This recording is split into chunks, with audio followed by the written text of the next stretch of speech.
¿Qué tal estos diálogos fiscales? Y hoy vamos a platicar de un tema sumamente importante, cómo se tienen que pagar los emolumentos por concepto de reforma al teletrabajo, y tenemos una experta que nos va a platicar del tema. Quédese con nosotros.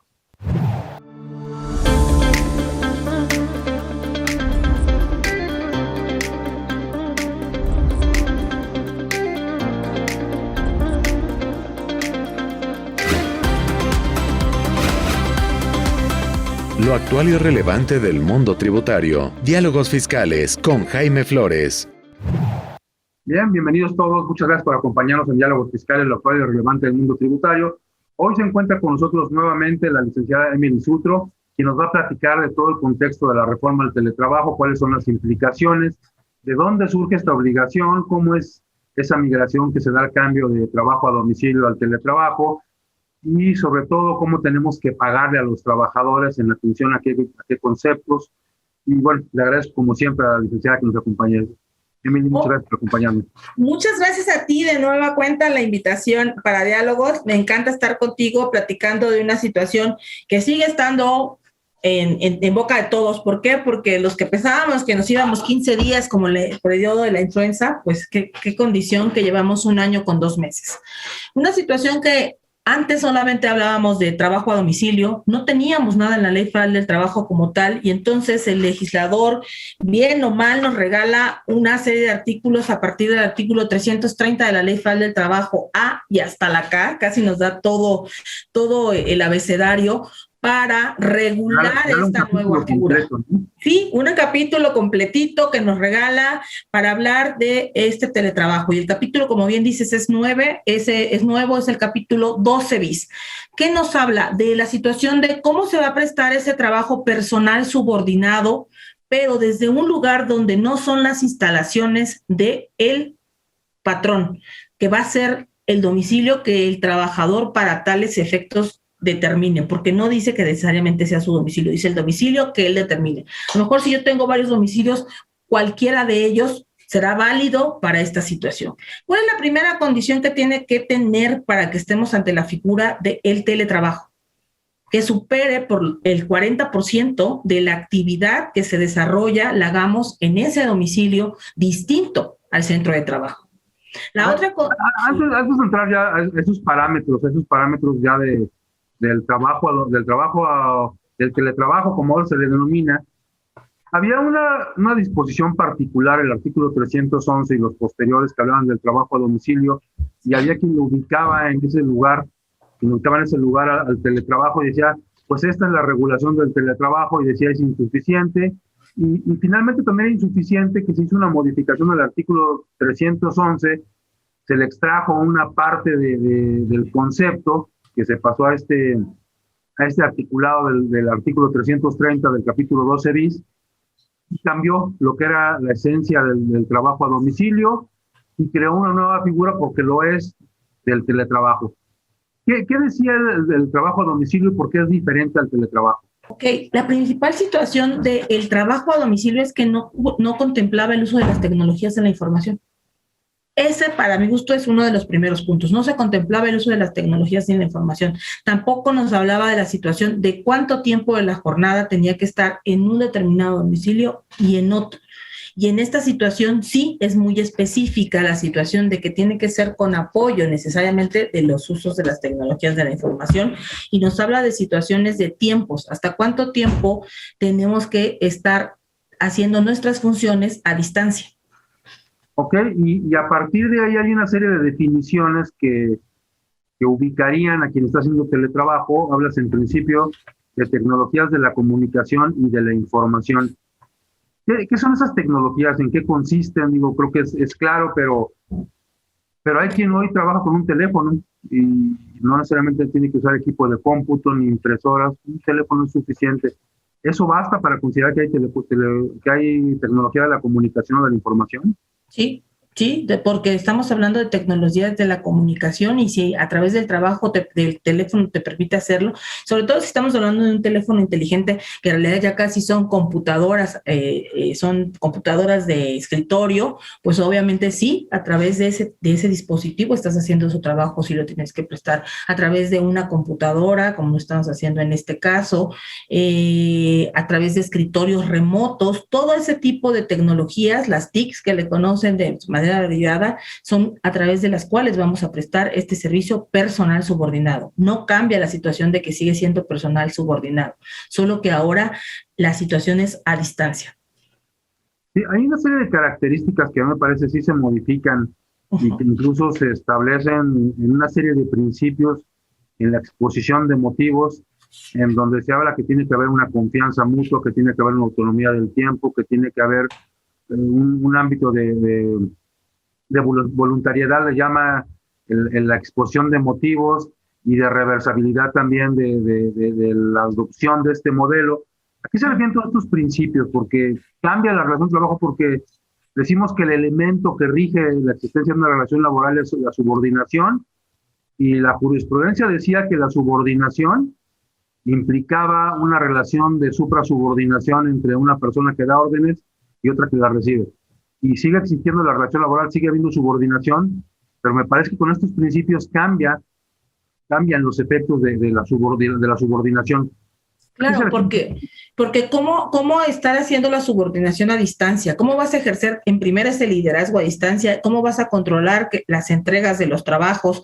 Y otra cosa muy importante que nunca se había contemplado en el trabajo a domicilio, la reversibilidad. ¿Esto qué quiere decir? Que quienes les toca esta nueva situación del teletrabajo y no fueron contratados desde el inicio para esto, tienen el derecho de regresar a la modalidad presencial cuando así lo decidan. ¿Sale? Entonces es una situación que, como su nombre lo indica, se le puede dar reverso, el trabajador le puede dar reverso si no está de acuerdo en cómo se están llevando. Se tiene que contar por escrito.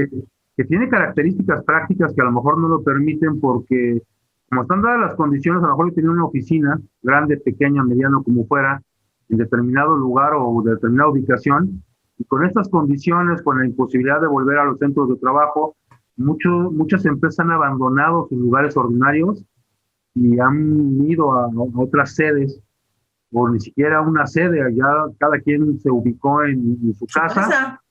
¿Cómo le daríamos efecto a esta posibilidad de hacer reversible la nueva modalidad? Yo también creo que nadie está obligado a lo imposible. ¿Cómo le haces si el centro de trabajo también ya no va a tener las mismas instalaciones, ya no va a tener la misma empresa, ya no va a tener el mismo domicilio? Pero sí te siguen conservando el trabajo, pero sí te siguen pagando, pero sí sigues teniendo las demás garantías de el trabajo para el cual fuiste contratado. Entonces, aquí también el trabajador tendrá que evaluar. Yo te pediría que nos platicaras más ampliamente de estos principios y de esta característica que costará trabajo en muchas de las empresas. Sin embargo, tenemos que hacer un corte, vamos al corte y regresamos. Estamos platicando de teletrabajo y sus características con la licenciada Emily Sutro. Quédese con nosotros. Diálogos Fiscales. Continuamos.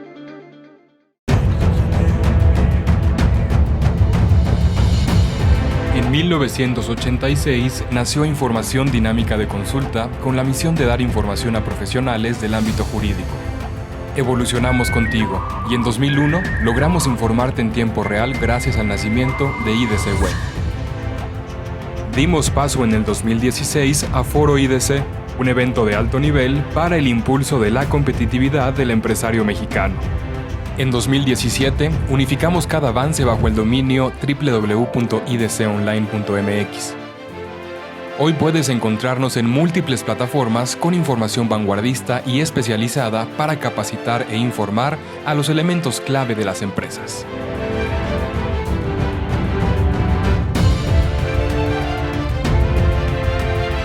A 35 años de nuestro nacimiento, ha sido un honor acompañar tu labor de llevar a México al futuro.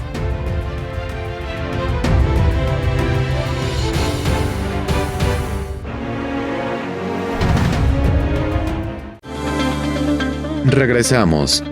Diálogos Fiscales. Volvemos a diálogos fiscales, y en estos diálogos en que normalmente surgen distintos puntos de vista y distintas opiniones respecto al mismo tema, y justamente por eso lo rico de este tipo de pláticas. Nos decías, tiene que ser reversible, pero quizá en la práctica sea imposible que esto ocurra. Es voluntario, pero en muchos de los casos no había otra opción para continuar la relación de trabajo. Tiene que haber confianza en una relación que de suyo siempre se entendió como... De confianza. Pero muy lejana a veces de ella, porque a veces el trabajador, y incluso hay un dicho que así lo cita, yo hago como que trabajas, tú haces como que me pagas, pero creo que las características no están dadas para ello, y muchas relaciones habrán evolucionado incluso a esta confianza que antes no se tenía totalmente de forma plena. Hay una autonomía del tiempo, porque también tiene que haber un respeto a la vida personal del trabajador, e incluso un respeto a la perspectiva de género, porque también habría que entender que la trabajadora o el trabajador a veces también es el jefe de familia, es ama de casa o es amo de casa, no sé cómo le podamos llamar, y esto cambia totalmente. ¿Cómo aplica estas nuevas vertientes del trabajo en esta figura a nuestra ideología y a nuestra idiosincrasia natural y ordinaria? Fíjate, el cambio cultural tan grande que va a tener la sociedad mexicana y los patrones en particular, porque tú estás hablando de conceptos, desde mi punto de vista, de avanzada, de situaciones de género, de igualdad de género y de perspectiva de género. La perspectiva de género entendiéndolo como la situación de la doble jornada, porque efectivamente sí, también hay papás que juegan el rol de padres de familia, pero la gran mayoría son las mujeres las que juegan ese papel de ser madres y ser mujeres trabajadoras. Entonces también habrá que tener consideraciones especiales al momento de determinarle la jornada a esas madres trabajadoras para que tengamos el entendido de que puedan realizar su trabajo en las mismas condiciones de igualdad que lo haría cualquiera de sus compañeros, porque ellas tienen un rol distinto y están al interior con los menores y viendo las jornadas también de escuela. Y otra de las situaciones, doctor, la situación del derecho a la desconexión digital, de este derecho de que no porque estamos en la casa, estamos las 24 horas a disposición de nuestro patrón.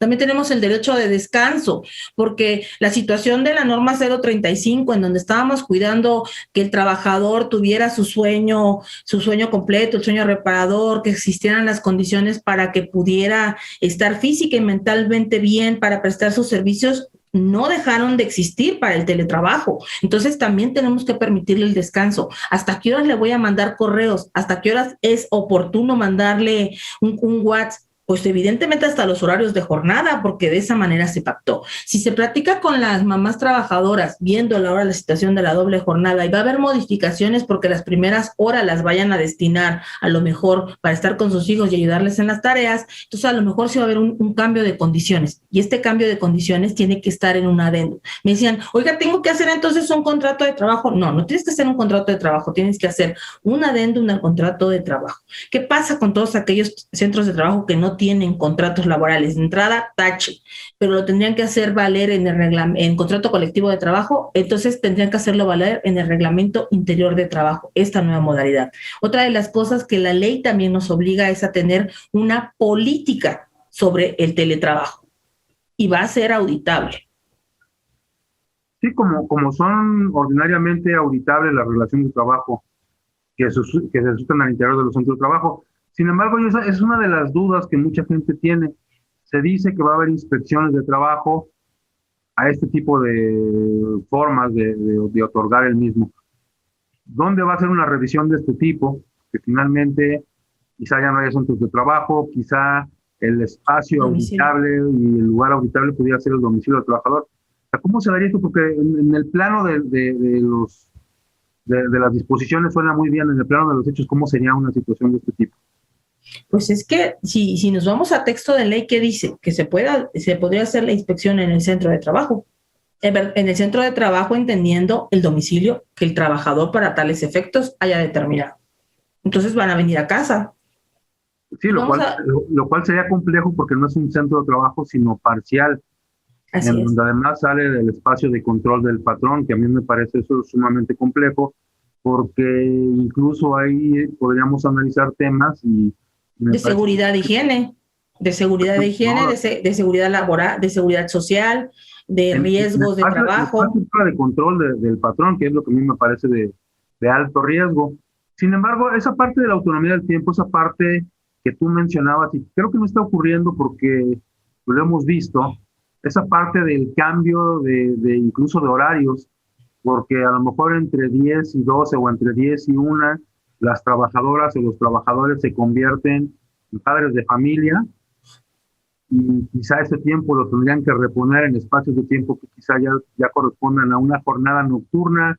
Va a haber una confusión importante en todo este tipo de eventos, pero creo que lo que no está ocurriendo, que mencionaba en relación con lo que comentabas, no se está documentando. No están haciendo reglamentos interiores de trabajo, no están haciendo adendas. Los adendos.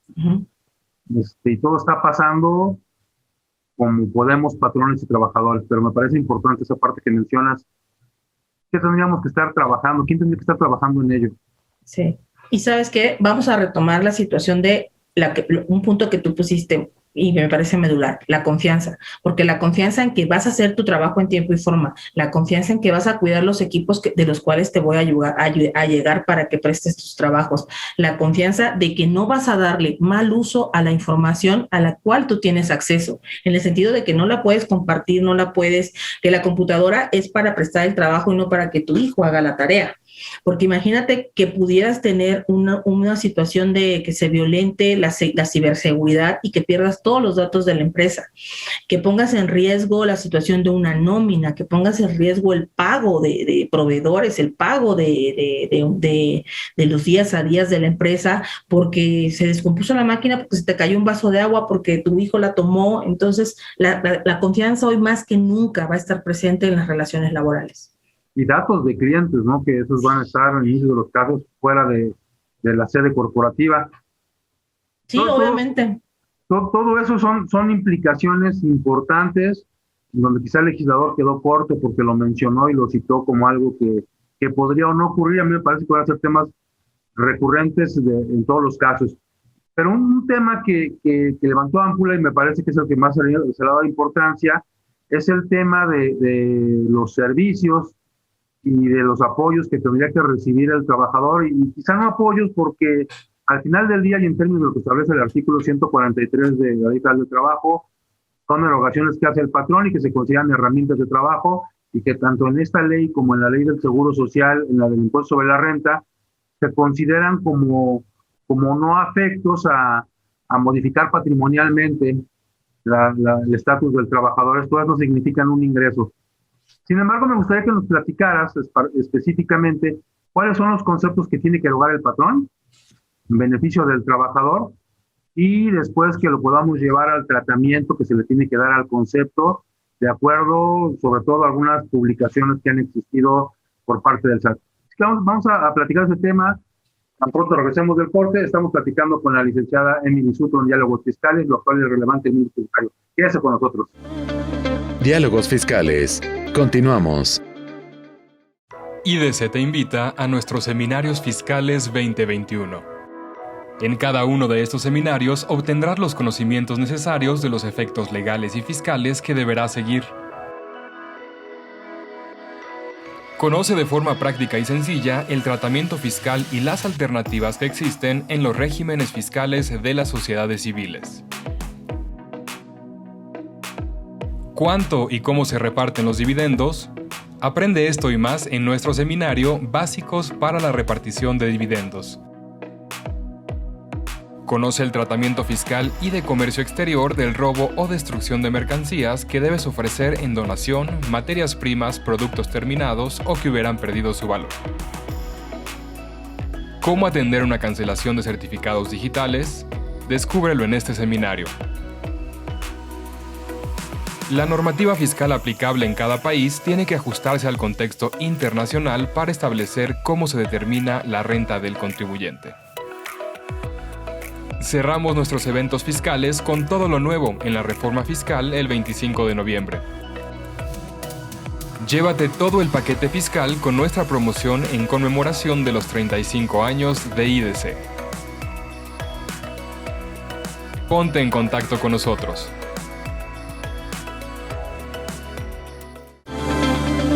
Regresamos. Diálogos Fiscales. Bien, pues estamos de vuelta platicando de teletrabajo, platicando de todas las implicaciones que esto tiene. Y bueno, hemos oído opiniones, Emily, del tiempo de desconexión, de la prolongación de los tiempos que a veces suele ocurrir, porque una realidad ahora con esta perspectiva de trabajo desde casa, a veces no ha reducido el trabajo, sino que al contrario se ha incrementado porque los espacios son todavía mucho más abundantes. Y precisamente por ello es importante destacar esa parte de los costos que son inherentes al patrón y que en muchos de los casos y hasta antes de esta reforma, total y absolutamente absorbía el trabajador. ¿Qué gastos tiene que absorber el patrón? ¿Por qué tiene que hacerlo?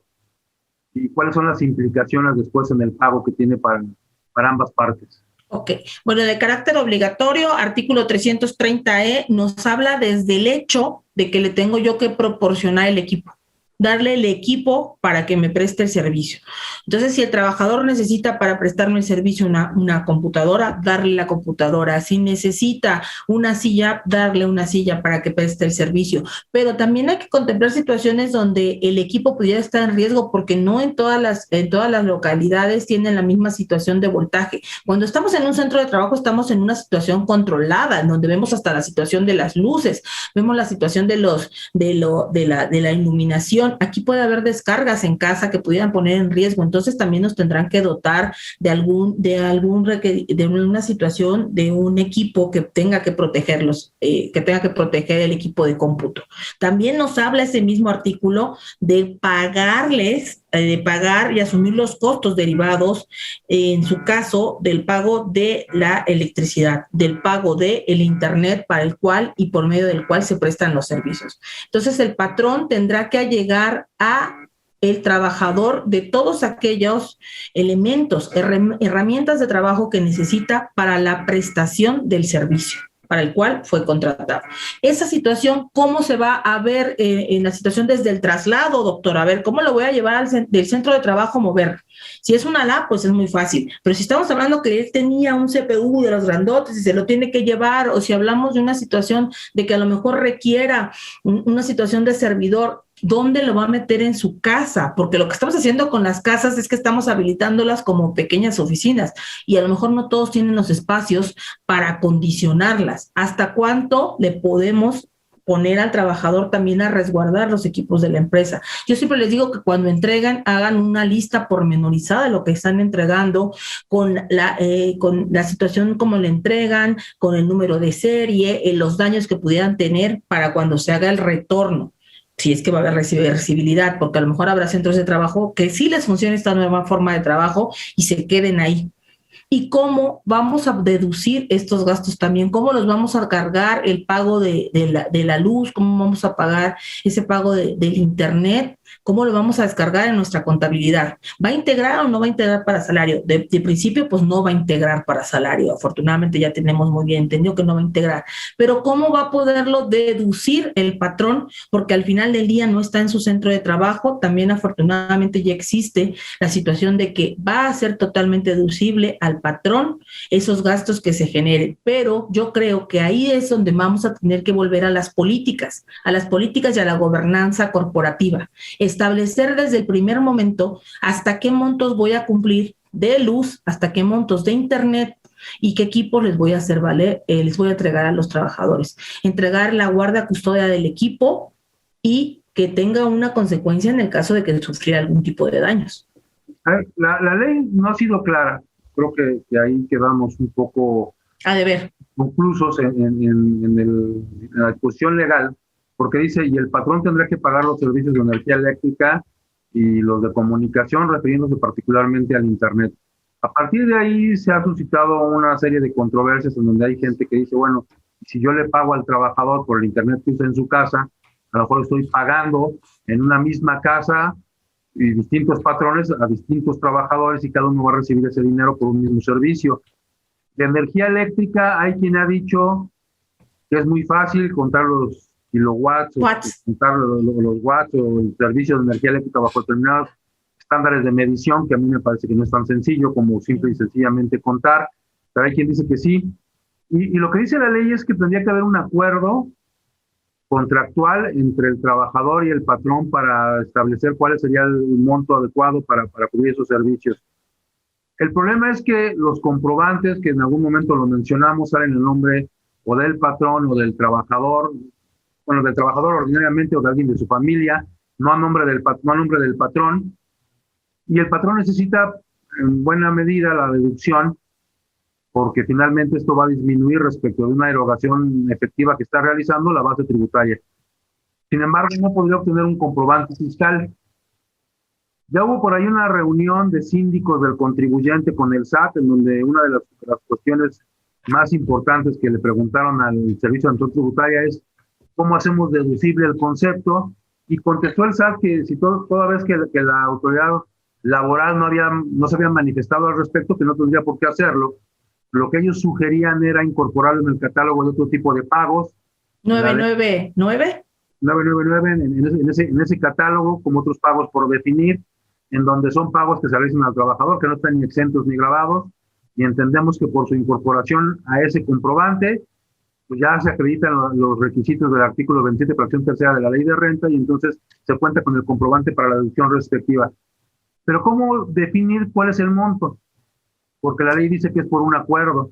Así es, a través de nuestra política, a través de la política interna de empresa. Tú le vas a establecer a través de la política interna de empresa, en base, obviamente, a un estudio de cuánto tiempo necesita para hacer su trabajo, para entregar. Aquí vamos a empezar a buscar los entregables, en cuánto tiempo lo vas a hacer para que puedas establecer ese monto. Una persona que su labor es el call center, pues obviamente va a estar pegada al teléfono. Una persona que a lo mejor no, que nada más necesita hacer una situación de capturas y nada más enviar los trabajos, es muy diferente lo que necesita. A lo mejor nada más va a necesitar el equipo para estar capturando y solo va a enviar de vez en cuando, pero su trabajo a lo mejor es solo capturar. Entonces también va a haber una parte de ese estudio de cuánto internet vamos a necesitar, cuánta luz, y ese es un estudio que no se ha hecho tampoco, hoy tampoco se ha hecho. Y hay sectores de la población muy amplios que viven hoy en zonas con... Que no todo es territorio. Con altos índices de calor, ¿no? Además, necesitan aire acondicionado. Nada. Y eso puede incrementar sensiblemente. Sí, me parece que no es tan sencillo, y bajo la perspectiva de que no es salario, es herramienta de trabajo, y de que no graba, no integra, ahí se podrían generar algunas planeaciones al amparo de una ley mal hecha. Me parece también, eso también hay que reconocerlo. Emily, te agradezco mucho que nos hayas acompañado. ¿Algún comentario último que quieras hacer? Se nos acorta el tiempo. Jaime, qué lástima que sea tan poquito el tiempo, porque nos podríamos pasar aquí muchísimo platicando de estos tópicos. Te agradezco infinitamente la invitación a ti y a Caden Consultores. Siempre es un gusto poder platicar con ustedes.